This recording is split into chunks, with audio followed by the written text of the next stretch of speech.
I received invitations to visit this center more than once earlier, but this is the first time I could finally make it to visit this place. Now, the topic before us, as was announced earlier, is Bhagavad Gita in everyday life. Now, you know, there are many unique, special features about Bhagavad Gita as a scripture. It is part of a very big Sanskrit classic, which in its largest version runs into 145,000 verses. It will be something like 13 times the size of Homer's Iliad, Odyssey, and Virgil's Aeneid put together. That's a larger version. In a shorter version, it's about 100,000 verses. That's the size of Mahabharata, of which Bhagavad Gita is a very tiny fraction. Hundreds of dynasties, hundreds of philosophical dialogues between saints and sages and kings and philosophers of those times. Some of them among the most profound philosophical expositions. And remember, the age 3326 BC is one of the commonly accepted dates of Mahabharata. That's the size of the book. Bhagavad Gita, as I said earlier, is a very tiny fraction of the huge classical work. It is divided into 18 chapters. And in a way, it opens with a profound question, which is a question that we all ask in our everyday life. If we do not ask, either we are all great saints and sages, or we are all brutes, if we don't ask that question. What we should do, how we should go about our duties and responsibilities, or conflicts, problems of anxiety, depression, agonies, worries, and so on. You know, to understand the nature of this dialogue, I would open with an interesting conversation between two great saints. It appears in one of the Upapuranas, one of the later mythological works, which throws a light into the nature of this work. As I said, it's a form of a dialogue between a prince and his teacher. Both are in a way princes. Lord Krishna was a king and a kingmaker, and Arjuna was a prince. Arjuna was one of the 5 sons of his mother Kunti. She had 5 sons. Yudhishthira, Bhima, Arjuna, Nakula, and Sahadeva. I won't go in details of the family background. Yudhishthira was a very great saint in a way, but a little foolish also. He knew all about the highest philosophy. He knew all about the highest spiritual doctrines, but he was a little bit of Hamlet of Shakespeare. He didn't know what to do. I didn't know how to do what he thought he should do. So he was some kind of a wavering Hamlet. He knew all the doctrines that are preached in the Gita, but even if he knew everything, he either didn't have the willingness or the strength of mind or strength of character to put that into practice. So Lord Krishna thought, this is not the right man to whom I should teach the Gita. The next in seniority, mind you, in Indian tradition, seniority, the tyranny of seniority is a very important thing in Indian family tradition. So the senior most of the 5 brothers was Yudhishthira, a very virtuous person, a very good man, who was an embodiment of many good qualities that we should all have, but somewhat indecisive, incapable of making proper use of his wisdom at all times. The next in seniority was Bhima. He was more of a wrestler, man of action, rather than man of wisdom. He was proud of his brawn rather than his brain, so to speak. So Lord Krishna thought, maybe this is not the right type of person to whom I should teach Gita. He may swing into action without perhaps even he has fully listened to the doctrines of Gita. So Lord Krishna didn't choose him as his disciple. The third one was Arjuna. Arjuna was a brilliant man, but he had many conflicts and problems. He was a man of action, but also a man of intelligence. But he didn't know all the doctrines, all the philosophical principles of spiritual life. If he had known, he would have acted upon them. He had many doubts and conflicts and problems which all intelligent, cultured, evolved human beings have or should have. There was a crisis in front of him.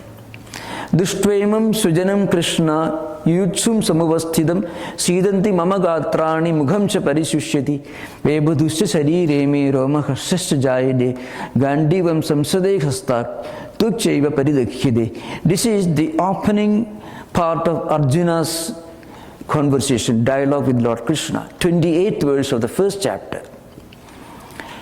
He tells Lord Krishna, look here, Lord, in front of me, there are many people with whom I am supposed to fight. The Kauravas, his cousins, brothers, his own teachers who may have taught him martial arts like Drona, his grandsire like Bhishma, and so on. They were all people whom he had seen right from his boyhood, who had taught him, who had inspired him, who had guided him, but then who were right now standing against him to fight with him. And a Kshatriya's duty was to fight, as a farmer's duty is to do farming, or a student's duty is to learn, a teacher's duty is to teach. Sometimes Mahabharata is wrongly interpreted as a book on war, which it is not. Mahabharata deals with a conversation between two princes in a battlefield, because the king was a great philosopher and kingmaker, a spiritual teacher, and the prince was employed to do justice. Suppose you deploy a small army unit to save the lives of old men, old women and children, and if some soldiers, well, I would rather not fight with these terrorists, militants. I would rather go away, sit and go to my home and pray to God and meditate. You don't admire such a soldier whose duty is to save the weak, the poor, the unprotected from evildoers. Or you won't admire a professor who refuses to teach in a university, who is paid for that, who is employed for that, or a student who doesn't learn, which is a duty to do. Similarly, Arjuna, while facing a problem, says, well, I'm becoming physically, mentally weak. A kind of anxiety, neurosis and depression. And this man doesn't openly say that, he tries to justify his inaction. He talks the language of a Buddha, which he is not. So, what Arjuna says is this: I don't want that, I don't want to fight with these evil men. He admits they are evil men. Na kamkshe vijayam Krishna, na cha rajyam sukhani cha kim no rajyena govinda kim bhoge jivitena va. A language of a great man of renunciation, which he was really not. So, Krishna taught this is the right man to whom Gita should be preached. Because he knows there are conflicts and problems in human life. And these conflicts and problems should be explored. We should find a spiritual solution to this problem. And Krishna knew that if he really could be taught to act according to certain spiritual principles, he will act. He was not just a man of theory like his elder brother Yudhishthira was. And he was not a brute like Bhima was.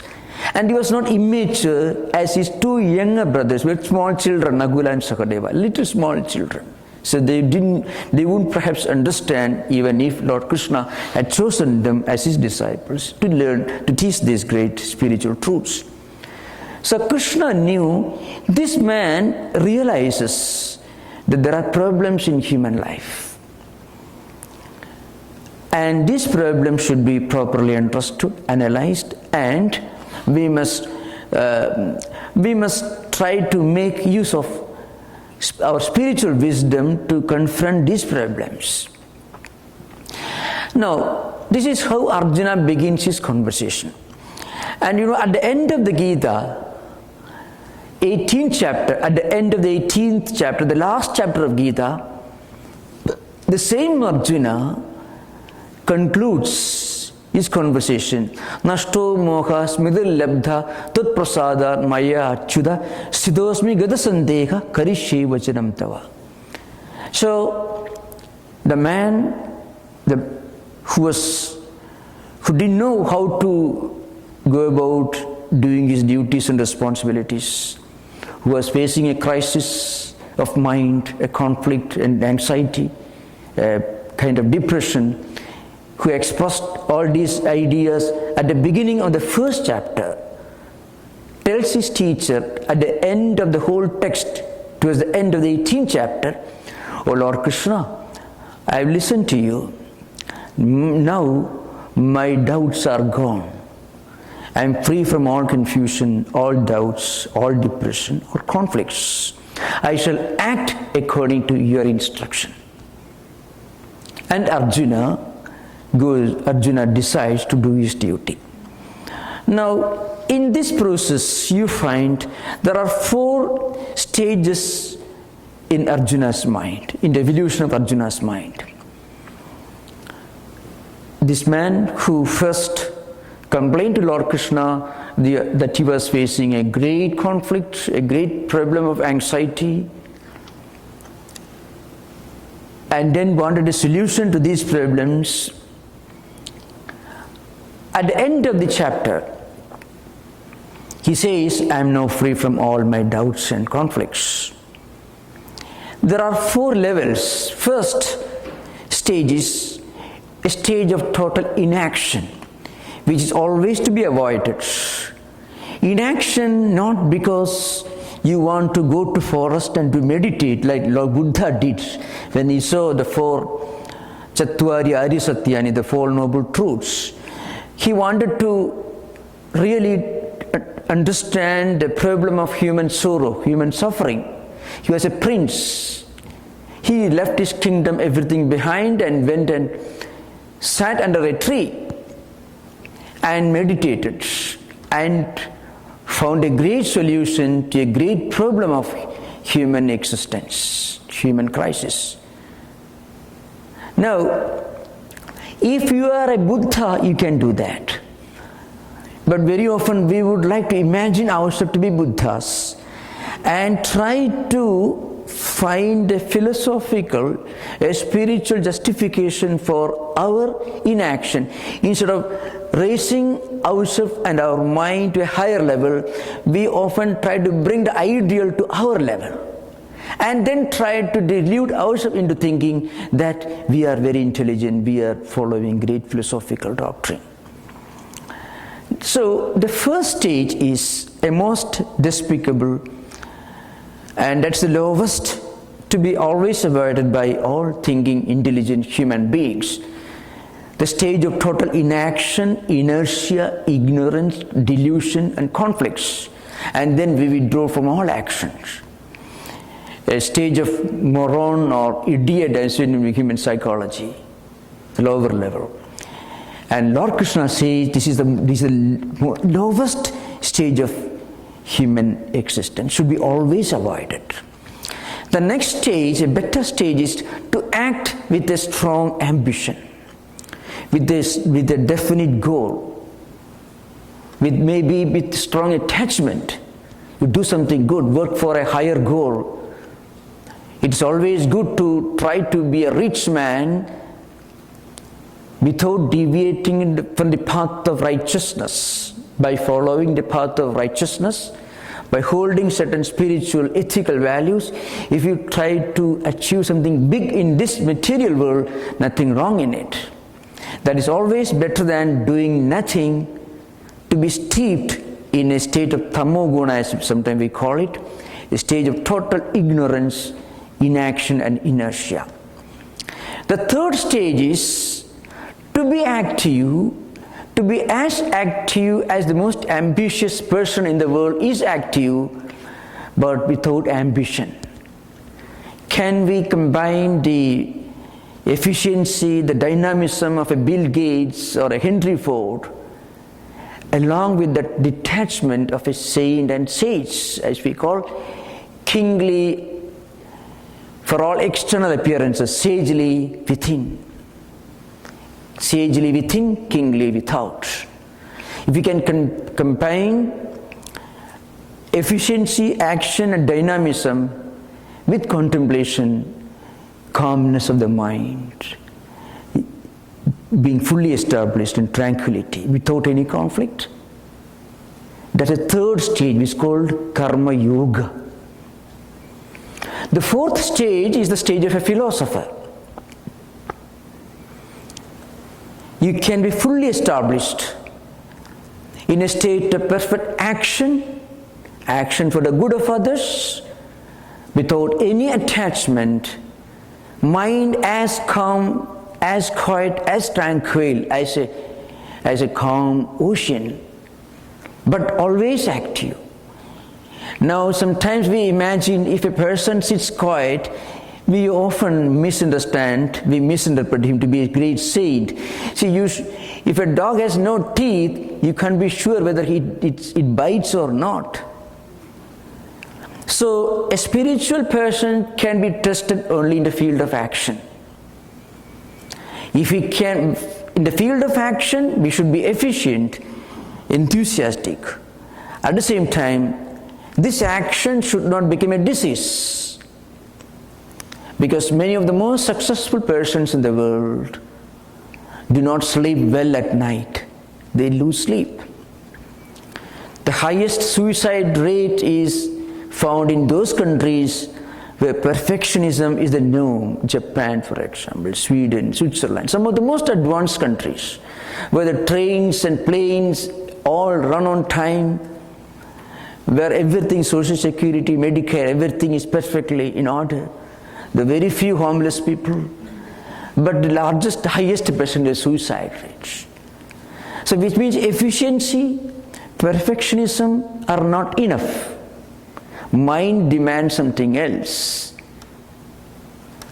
This is possible. This problem can be solved only if we can combine success without any success and mental peace.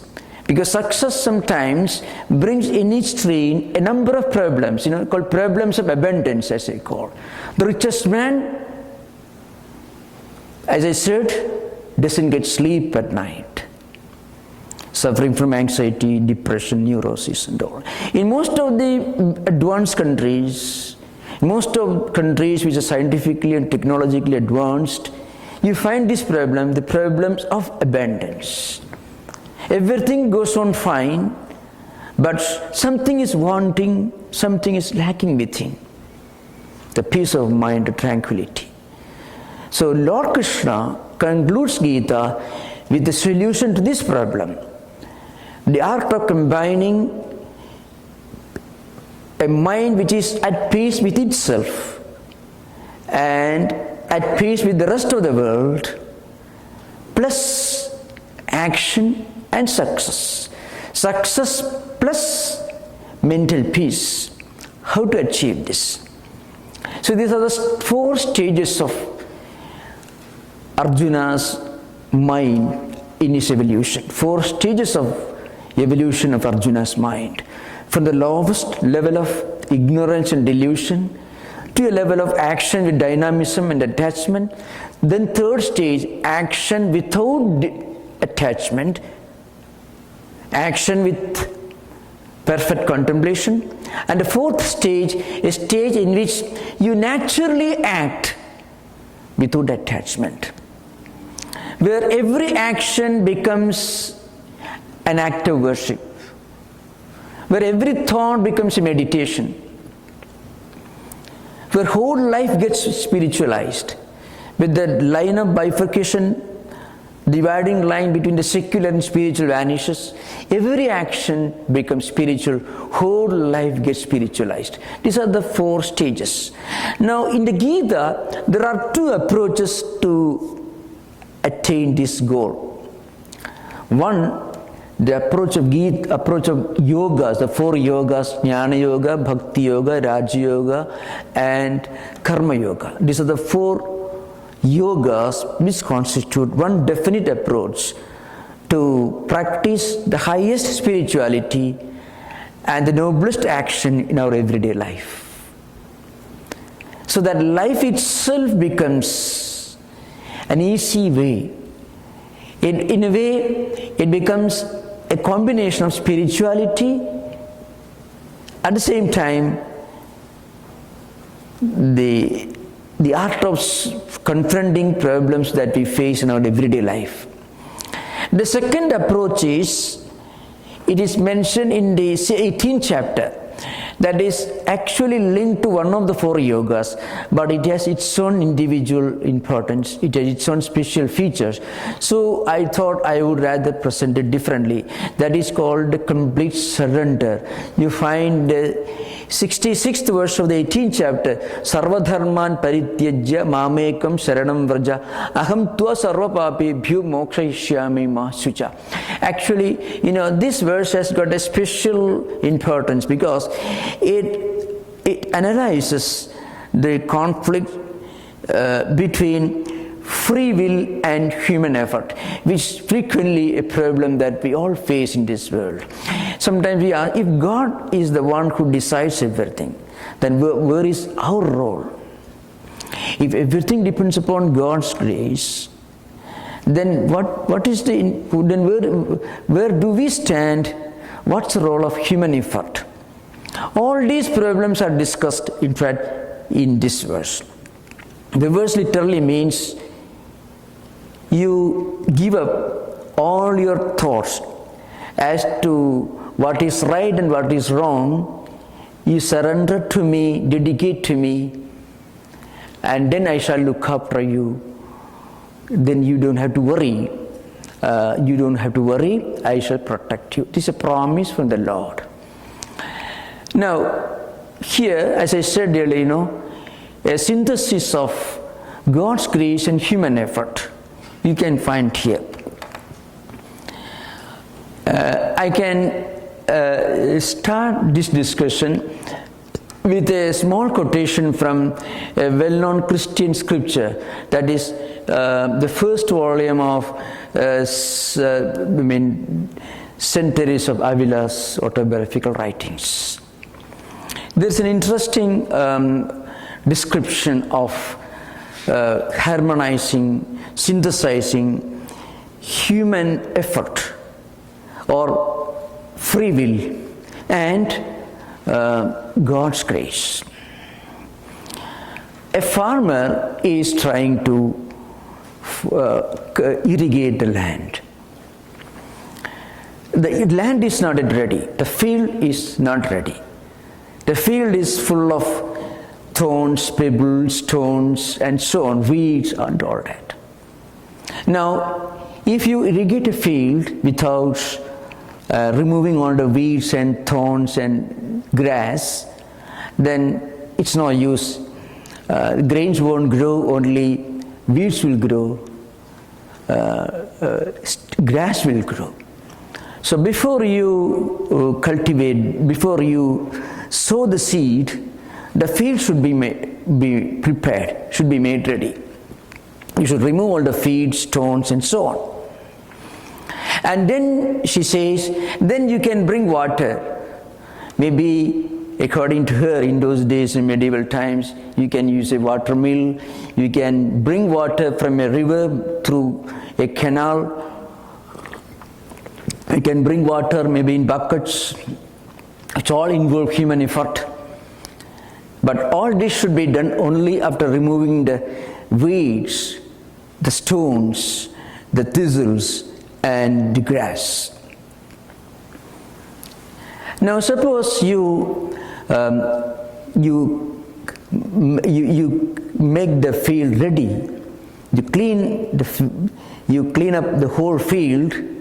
You remove all the weeds and grass and stones, everything. At that time, and you are able to make, you are struggling to irrigate the field by bringing water. At that time, if it rains, then the field will be well irrigated. So here you find the rain corresponds to God's grace. The effort involved in removing the grass, the weeds and stones, pebbles and all this, or the effort that you made to bring water from the nearby water mill, or maybe canal or river or a well, all this correspond to human effort. But if you don't make your own effort, God's grace itself won't work. So if you don't make the field ready for irrigation, then rainfall will not help you. Suppose God appears in front of us, we may mistake him for somebody who has come to listen to this lecture. So when our mind is pure, through meditation, through spiritual practices, through listening to spiritual ideas, by reading spiritual scriptures, if your mind is ready, if your mind becomes purified, then if God appears before you, then you'll recognize God as God. Before we are ready, we won't be able to appreciate God's grace. We won't even be able to recognize God's grace as God's grace. It will be of no use to us. Sri Ramakrishna Paramahamsa, in his Gospel of Sri Ramakrishna, uses another example. There are several examples. One, suppose you try to cross the river. There is strong wind blowing, but right now the boat is tied to the anchor. So if you sit on the bank of the river and just express your desire to cross the river, that won't do any good to you.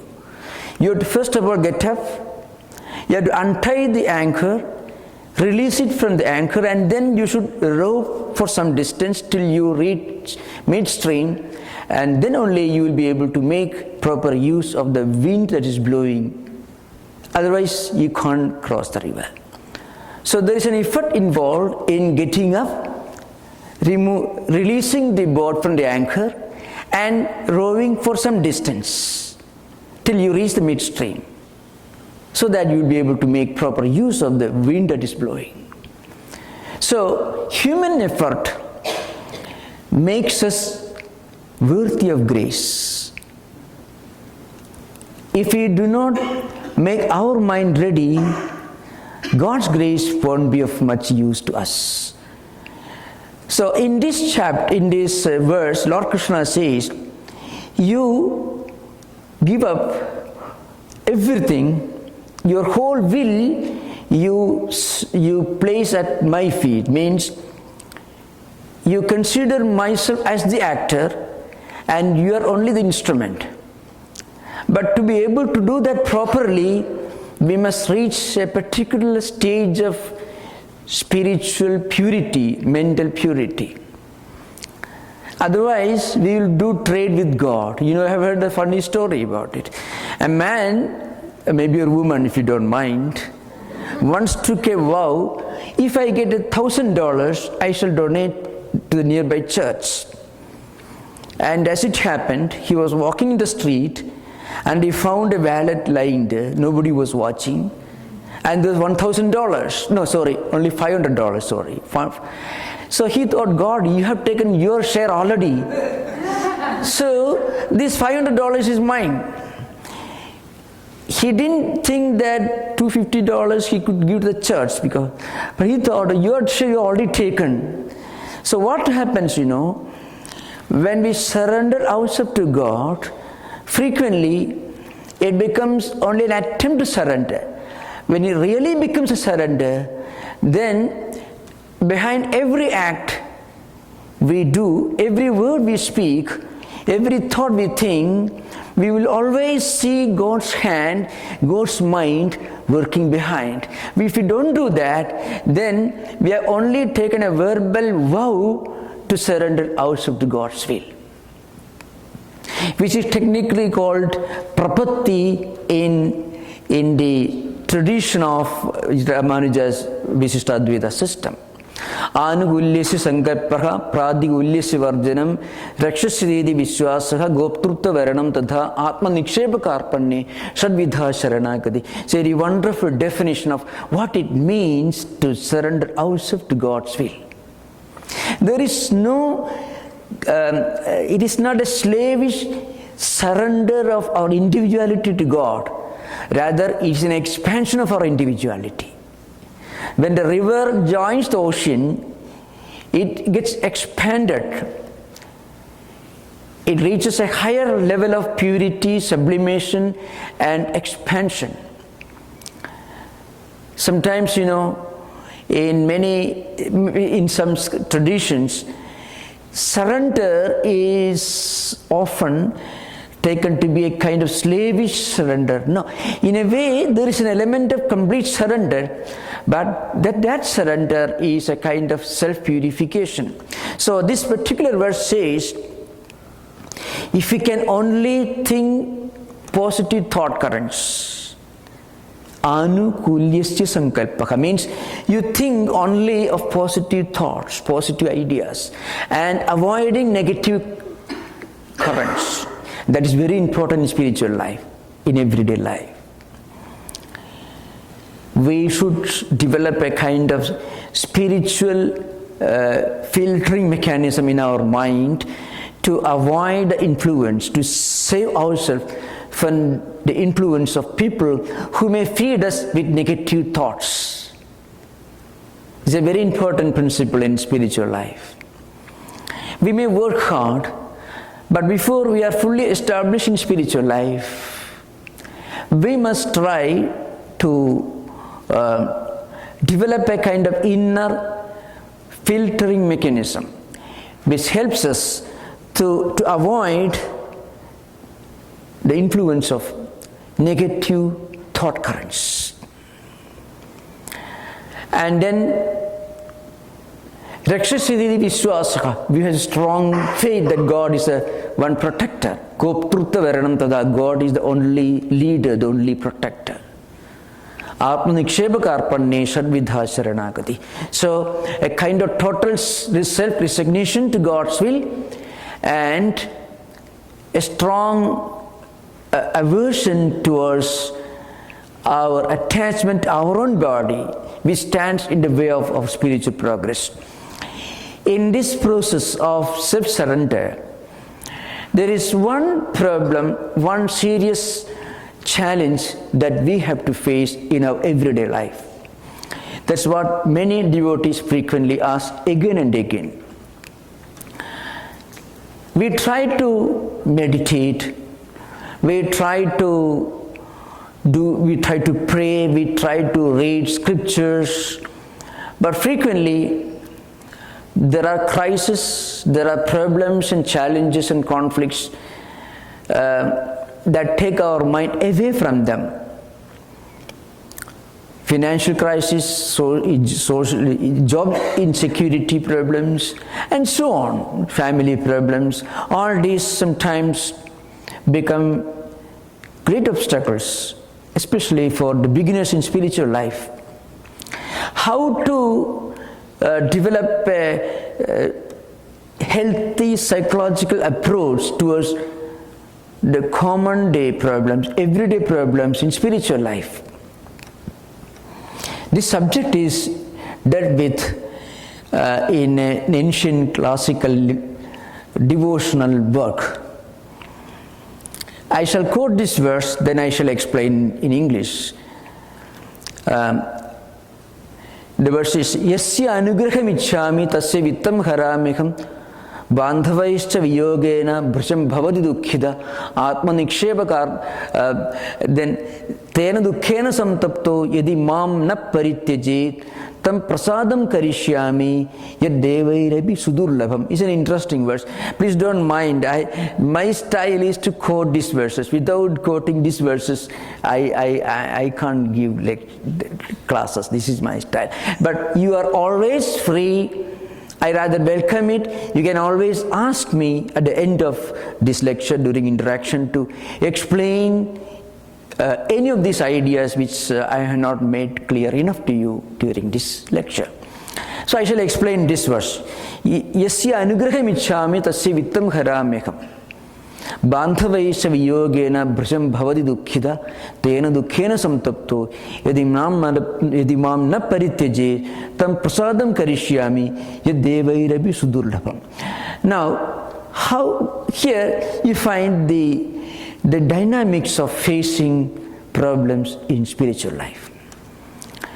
Suppose God really wants to help you. Suppose God really wants to show His grace to you.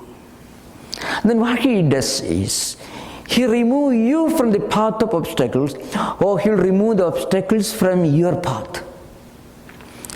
If God doesn't care a damn for you, then He will let you play enough. You get rich as much as you make as many billions as possible and get lost.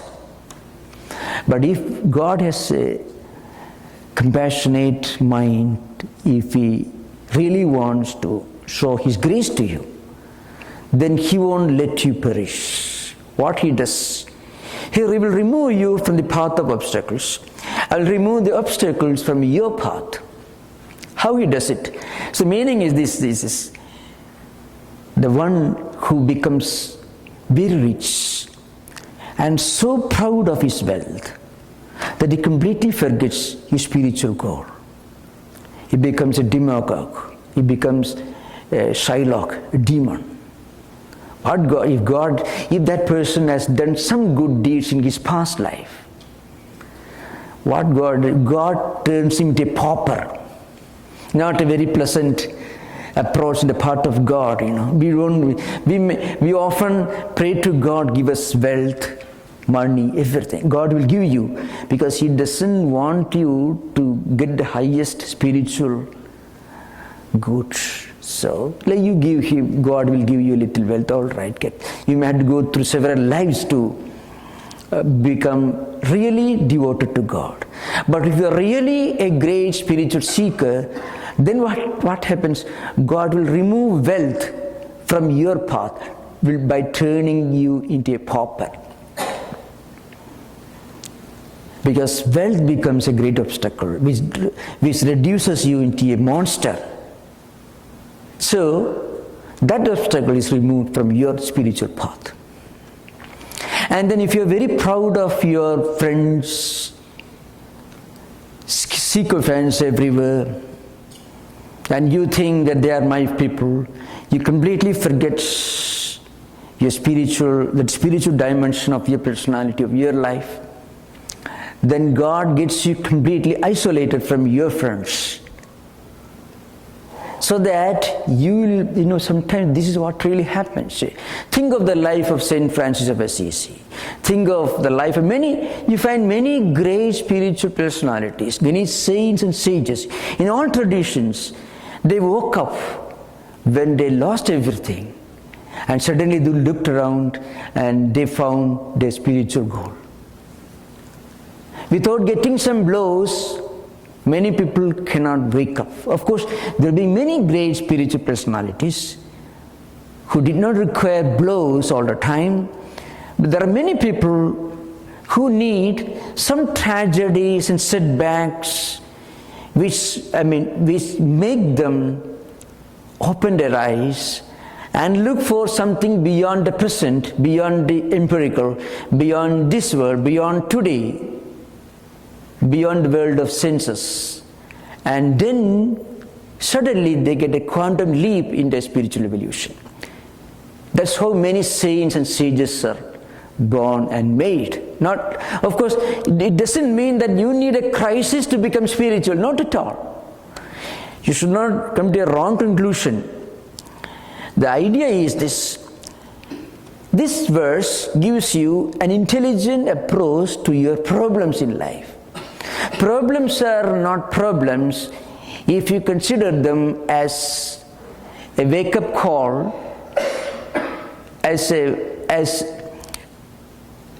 prompt to look inward, to find out, to discover your own spiritual personality. A problem is a problem only when we do not understand the spiritual implication of a problem. If a problem is no more a problem, rather a problem becomes a pathway, a royal highway leading to spiritual progress, spiritual realization, if we can look upon problems as a wake-up call. So here, in this verse, it is said, a person who loses his wealth, a person who gets completely isolated, people who you depended upon turn away from you, turn against you when you lose your wealth, when you lose your influence. At that time you think, well, I was depending upon them, I was looking towards them as my permanent friends and well-wishers. Now I understand where they are. And suddenly you look for a higher meaning, a deeper implication, deeper meaning, a spiritual meaning to your life. Suddenly you realize there is something higher than this body-mind dimension of our personality. That's how many great men and women discover a spiritual meaning in their life, a spiritual dimension to their own personality. So, to develop a correct and proper sense of self-surrender, first of all, we must have a harmonious blending of self-effort or free will and God's grace. Holy Mother Sri Sharada Devi gives two types of advices to her disciples. One, she said, see, look at me, even in this advanced age, I meditate, I pray. So you should also work hard, do japa, pray, meditation, whatever religious tradition you may belong to. And then in another context, she says, just because you meditate, do you think God should appear before you? Some people complain, I meditated for so long, but nothing happened to me. It means I paid so much of money, I didn't get anything. So Mother says, God is not a fish or vegetable that you buy from the market. You bargain for it. If we can make self-effort based on confidence, strength and determination, and still be free from the trader's mind, psychology, mindset, we become spiritual. In fact, that's why one of the first and one of the most important characteristics of an ideal devotee mentioned in the Gita is Santushta Satatam Yogi Yatatma Dridhanishchayaka. One is, when you take the spiritual life, the first implication is suddenly you feel a kind of inner fulfillment. Any unselfish deed, thought, or even a desire to do anything unselfish, will have a relaxing, soothing effect on the mind. You can find it. Even if you help a blind man to cross the street without anybody looking on you, and if you go home, you feel a soothing effect on the mind. A kind of inner fulfillment, inner contentment, santushtaka, the first condition of a spiritual seeker. If you can achieve this, then life becomes very pleasant. Chitta prasadam it is called. Then Yatatma, who is trying to control and restrict our senses, give a spiritual direction to whatever we do. With the eyes, with the ears, with the sense of touch, sense of smell, sense of taste, all the 5 senses of perception, we cannot withdraw our eyes from an object. Suppose you take a decision, I won't see that particular object tomorrow onwards. Mentally you will be seeing only that object. Suppose you take a decision, I won't hear that sound. Mentally you will be hearing that.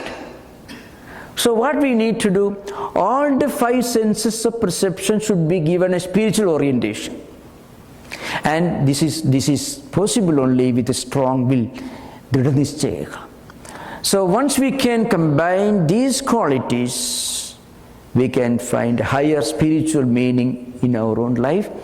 And with all the duties and responsibilities and conflicts and busy engagements, we can have an inner soothing effect on the mind, a sense of inner fulfillment.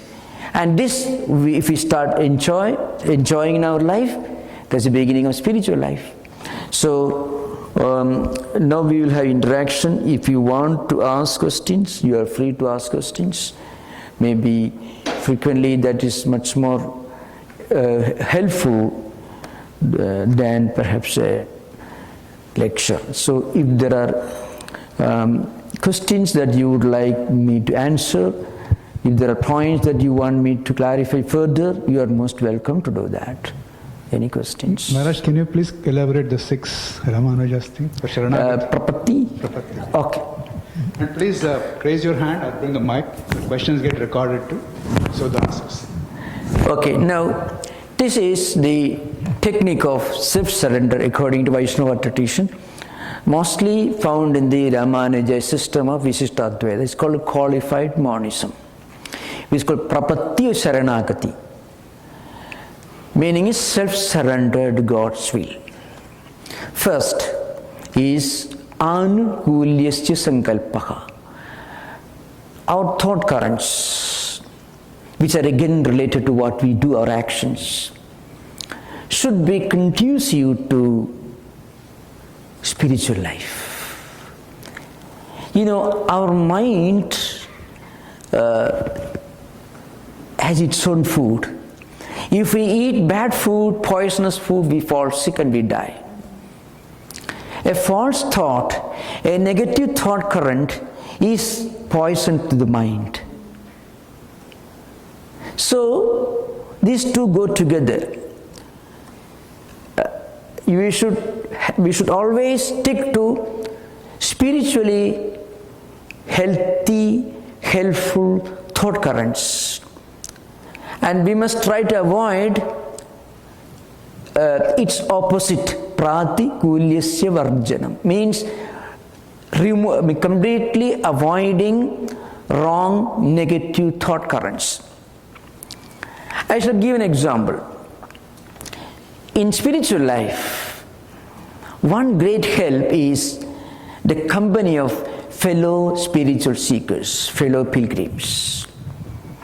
If you discuss spiritual matters with our friends, fellow spiritual seekers, we get spiritually enriched. It's very helpful. But then, at the beginning of spiritual life, we must strictly avoid the company of those who may take you away from your spiritual path. When I discussed this point in some other place, they asked the question, Brahman is everywhere, Atman is everywhere, so we have to accept all people are the same. Now, I shall give the story of Buddha. Buddha was walking one day, and there was an evil man waiting on the road. He was who infested that place, and he had a wonderful hobby. His hobby was cutting the fingers of travelers, poor travelers, and making garland of it and wearing it. So he needed a regular supply of fingers. He thought Buddha was going that way. So people warned Buddha, this evil robber is staying somewhere nearby on the road. He may attack you, he may kill you, he may cut off your fingers, because that's an evil. He was a very evil person, a monstrous person. Buddha said, well, I am not afraid. So Buddha was walking, and this evil man came with his chopper in his hands to cut off his fingers. Buddha walked on. Anguli means fingers, mala means garland. So he got a wonderful name, a person who decorated himself with garlands made of people fingers, that was his name. So this man tried to chase Buddha. Buddha walked fast, but so this monster, the evil man, the robber, could not catch up with Buddha. And finally, after some time, this fellow got tired, and Buddha looked back. Immediately, this man was completely transformed, and later on, he became a great Buddhist mendicant. He became a disciple of Buddha. He became a Buddhist monk. This Angulimala. Suppose you try to do that. A Buddha can do that. So a spiritually advanced person can look upon all as embodiments of God. God is immanent in every living being. Ishvara sarvabhutanam hridayase Arjuna tishtati. Gita itself says God is immanent. God is an indweller in all beings. God is immanent, omnipresent, and transcendental reality. But we have not reached that stage. Before reaching that stage, we cannot behave like that. So at that stage, we must have a discerning mind. Bhagavad Purana says, Ishvare tadadhineshu bariseshu disatsucha prema maitri kripa upeksha yak karodi samadhyamaka. A devotee who is trying to advance in his spiritual life, he is a good devotee, but he has not fully established in the highest spiritual experience. Such a devotee, what he should do? He should be devoted to God. And he should seek the company of great spiritual seekers, fellow spiritual seekers. He should have sympathy for those who want to know about spirituality, about God, but who may not know. He should have sympathy. Upeksha means he should keep a long distance, far away from those who are full of negative ideas, who decry, who question everything. There are many skeptics. It's a kind of intellectual arrogance based on negativism. Real intellectual inquiry is the opposite of skepticism. It's like a straight line. It takes you beyond doubt. Swami Vivekananda was an agnostic when he came to Sri Ramakrishna. He asked questions and Sri Ramakrishna liked it, because it was based on sincere desire to know more. So that sincere inquiry took Swami Vivekananda beyond skepticism, and he became the world teacher. But sometimes people with negative ideas will doubt everything, question everything. And they will try to take you away from your spiritual path. And without your being aware of it, their words, even their presence, will have a negative, a destabilizing influence on your mind. First they will tell you, oh, there is nothing in spiritual life. Oh, there is nothing. First you may not take him seriously.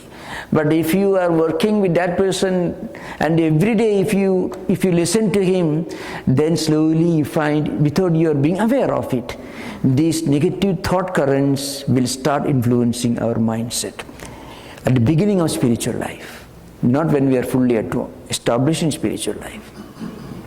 So pratikulyasya varjana means avoiding negative thought currents. That is second factor. They go together.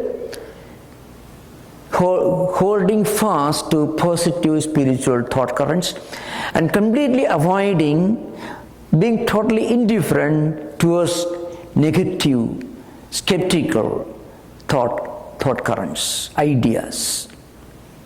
And that is very important in the beginning of spiritual life. Then Rakshasiridi Vishwasa means God will protect me, the strong faith. A strong faith can take you a long way, in fact. Faith is not the opposite of free will.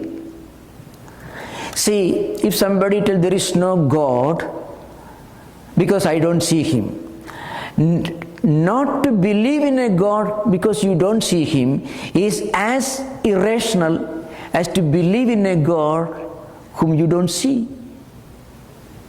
So sometimes people will feel faith is the opposite of free will. No. A creative, constructive faith is at the root of all great innovations, great scientific discoveries. Unless you put a positive faith in something, you cannot go far beyond. So in devotional philosophy, a strong faith that God will protect you is a great help, because it saves you from the influence of negative thought currents. And it enables you to focus your energy and time to spiritual ideas. And it saves you from distraction and dissipation of your concentration and energy, mental energy. And then Tatwamayananda tatha, accepting God as one's protector, guide. Atma Niksheba Karpanne Shadvidha Sharana. These are 6 paths, 6 ways of self-surrender. One completes resignation to God's will. And then sometimes, there's a great challenge that we have to face. It's called call of the flesh. It means we sense our attraction to sensory objects, which is a great obstacle. So a kind of aversion towards the sensory pleasures. Incidentally, you find all these 6 factors you find in the writings of great Christian mystics of the Russian tradition, Philokalia, Pilgrim's Progress. You find mostly, and also in the writings of Saint Teresa of Avila, and mostly in the writings of Russian mystics. This is very commonly found, all these great faculties, great characteristics: complete surrender, positive thought currents. Only difference is, in Christian mystical tradition, the temptations are always given a kind of anthropomorphism, means it is the temptation of the devil or the evil. In Hindu Vedantic devotional tradition, it is considered to be an influence of the mind playing tricks with ourselves, because the mind doesn't know its true nature. We do not know our true nature. But a complete self-resignation, self-surrender saves a lot of trouble in spiritual life. Self-surrender is not like formal confession. It is a kind of license renewal. You do whatever you want and the 7th day you confess. No. In the Augustine's Confessions, he discussed confession really is only once, true confession. You confess and that's the end of it.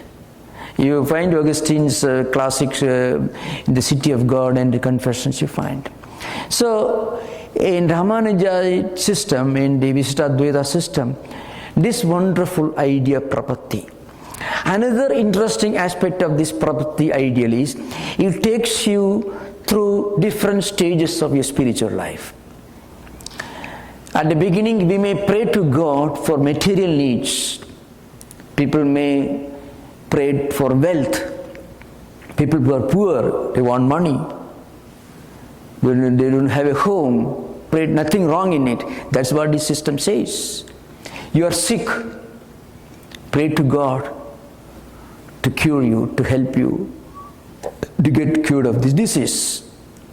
Artho jijnasa artharthi jnani cha bharadashavalo. Krishna Gita says, there are those who pray to God because they have some serious wants, sickness, or artharthi, they want wealth. These are two stages, preliminary stages of devotional life. You have a need, you have a desire, you pray to God. But they do not belong to the highest devotional type. The point is, Ramanuja says in his Bhashya, even if you pray to God for finding a solution to a material problem, there is a way for you to evolve. Suppose you pray for wealth and you get wealth, and then out of a sense of gratitude to God for listening to your prayer, out of a sense of gratitude, you start praying to the same God without any desire, the next stage. It's a slow evolution from a stage of praying to God for material wants to the next stage of praying to God without any desire. So what happens? A sincere devotee can start his or her spiritual life at any point. Nothing is lost and you are never late. Everyone can and should start from where he or she stands. One should never try to be the highest devotee at the beginning itself. There are some people, oh, I should be the highest devotee like Prahlada or nothing. No. We have to start from where we stand. The spiritual life is not a matter of our choice, but it's a matter of our evolution. Where we stand, from there we have to evolve the next stage of spiritual evolution.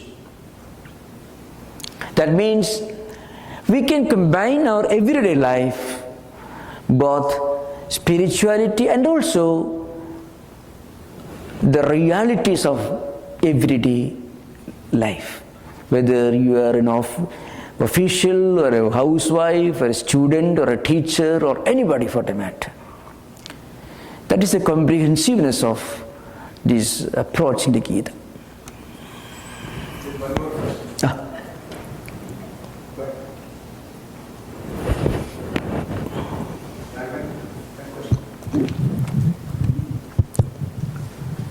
Swami, you mentioned about total surrender. The basic meaning is the slavery. Simple meaning is basically you dedicate completely to the other thought or the other person or supernatural being.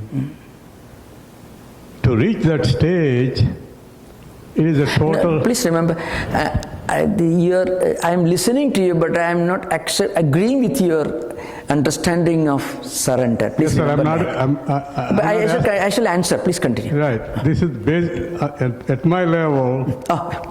Okay. Total surrender is like a slavery. Basically, you're surrendering everything. And on the other hand, I also see to reach that stage, from spiritual standpoint, it is the total enlightenment. You fully understand, either you don't understand or you fully understand and accept it. Yeah. So, at what stage a person says, I'm ready for that? Yeah, okay. Well, real surrender comes only after you have made a lot of effort. And then you have realized in your own experience that there is some unknown factor which is still not within my control. Again, this may not be the same for all spiritual seekers. There are different types of spiritual seekers, There are people, see, look at Buddha, for example. He belonged to a different spiritual tradition. He didn't belong to the devotional philosophy of surrender. I was dealing with one of the different approaches. Buddha was a karma yogi. Now, to be a karma yogi, you can be you can be confident, you can have faith in yourself, and with this strong faith in yourself, if you can work without any selfish motive, then you can be spiritual. This is one approach. I was here talking about self-surrender, which is the highest state in a particular school of devotional philosophy. Mostly in the Ramanuja system, and Chaitanya system, the Vaishnava system of devotional philosophy. But there you find all those who really achieved this level of surrender, they themselves felt highly enriched. They themselves felt they became nothing, but they became so great. In their subjective experience, they became illumined. When we analyze the whole philosophy from our perspective, we may feel, oh, surrender means giving up your freedom, giving up your willpower, you are surrendering your will to a stronger will. This is what we normally understand. But in spiritual life, what happens? The experience is totally different. The writings of the great spiritual devotees who experienced this surrender, they felt so, they built themselves sublimated to a higher level. See, for example, one example is Tulsidas. He was a profligate. His own wife told him, the kind of devotion that you show to me, you show to God, you'll become great. Suddenly that opened his eyes. He did not go down in his life. He got a stronger will. His life was enriched. Look at Valmiki, for example, he was a robber. So all these great spiritual personalities, they felt at the subjective level, they felt an inner enrichment. But when we look at it from our perspective, it is a surrender. It is not surrender, not the meaning in which the word is taken in the secular, non-spiritual literature or tradition. It is a higher meaning at a subjective level. They feel great peace, not because they have completely given up everything. Valmiki, when he became completely surrendered, he wrote the greatest classic of ancient Sanskrit tradition. Tulsidas, when he surrendered completely, he became so great. So surrender doesn't make you an imbecile, a zero. Rather, it makes you so great, vast and expansive. So this is an important thing to remember. Again, in the psychology of surrender, throughout the autobiographical writings of great mystics and also Hindu classical devotees, you find they did not feel they lost anything. They felt they gained everything. That is subjective experience. Now, this real surrender comes after you have exerted yourself to the utmost. An imbecile, a weak person cannot practice this surrender. You take any of the great devotees who became great through surrender, they were embodiments of self-effort, willpower, determination. They were great in their own areas. But when they surrendered, what happens? All those faculties got a spiritual orientation. Tulsidas ji became a world poet. Valmiki became the greatest poet of ancient Sanskrit tradition. Saint Francis of Assisi became a great saint. Saint Paul became a great saint. Saint Augustine, his parents were very worried about him. Suddenly this man felt that he heard something, he became great. So what really happened in their mind? Did they go down or did they become great? They expanded. They got themselves enriched. But when we look at from our perspective, if you surrendered means like an army surrendering its weapons in the battlefield, nothing like that. It is a self-enrichment from a subjective spiritual point of view. Come, please. Sir, you mentioned about Tulsidas and Valmiki and all these well-known people. Could you, in your own experience, have you seen any person in colleagues or persons you dealt with who is completely self-surrendered like you are describing? Yeah, I've seen both devotees and also monks. I've seen that. It is still happening. It is not, it's still happening. I have seen the place where I'm coming from, great professionals, great IT professionals, presidents of banks taking off and serving in our San Francisco temple, cooking, serving everything, sweeping the street on Sundays just before the Sunday lectures. Now, if you look at them, you find, I asked them privately, and when they do this kind of work, they feel like, oh, I have done something fine. I mean, when you do something unselfish, with a total dedication, you feel a kind of inner fulfillment. This you find not only in devotees, but even in businessmen. Businessmen who make a lot of money. They may not be devotees, but when they make some donation or something, when they support the fighting Ebola or AIDS in the African countries, you know what? Why they start foundations to help these people in the third world countries? By doing that, they feel a kind of inner peace. They are not devotees necessarily. By doing any unselfish deed, these people get a kind of inner peace, a kind of soothing effect. That's what I found. It is actually, this is what people are looking for in this modern age. It may not have anything to do with spirituality, but if by doing something unselfish, without any motive, without any expectation for any return, if by doing that you get, oh, I have done something. You may not tell anybody. You feel within yourself. That is spirituality.